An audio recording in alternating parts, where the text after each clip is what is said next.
Hey guys, Darcy here. Today we're going to look at, does loading a project in Luna on an SSD hard drive versus an HDD hard drive change anything? Let's get into it. Alright, what I'm about to show you is me loading the same project file from both an HDD and an SSD. Those are hard acronyms. And so I have basically my main hard drive, which is like an NVMe external hard drive that I built, and an old standard WD backup hard drive. Basically, all my projects get automatically backed up to this drive. And so I'm going to load the same project from both drives.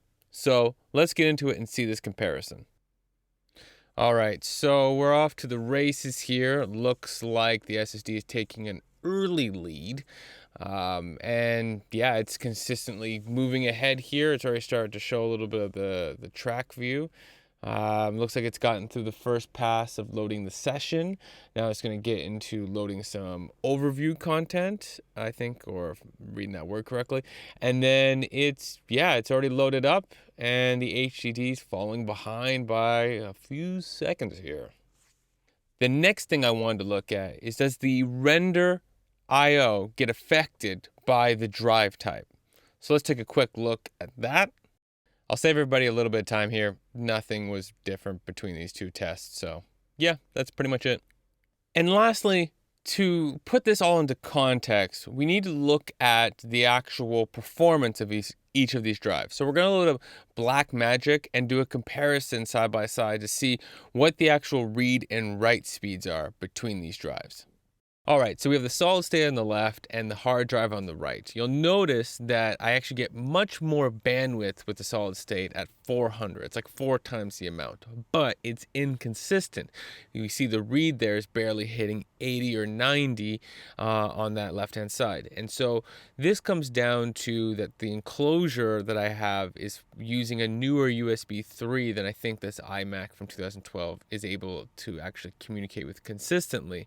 But when I've used it on newer laptops and newer Macs, I get upwards of 3,000. So what your connection is and what it's connected to does matter. So in conclusion, the drive does actually have an effect on the load time of the project. Doesn't have really any effect on the rendering because that's your CPU. But the thing to keep in mind with this is the consistency of your drive. You know, is your external drive that you are running going through the best connection possible? The most recent version of USB, USB-C, a Thunderbolt. Does the actual drive perform consistently? That can come down to the if you're building a drive, the actual drive itself, but also the case that you put it in and the port that it goes through. All of that can actually have an effect down the chain. So trying to get the most consistent drive possible, and as well, even the computer you're putting into, like my old 2012 here, can also have some effect on that performance. So, checking these things will help you identify where your bottlenecks are and will help you alleviate them or improve them or just learn to work with them. Hopefully you found this video helpful. If you did, let me know that in the comments. Shoot me a like if you want that as well. And otherwise, have yourself a good day. Peace.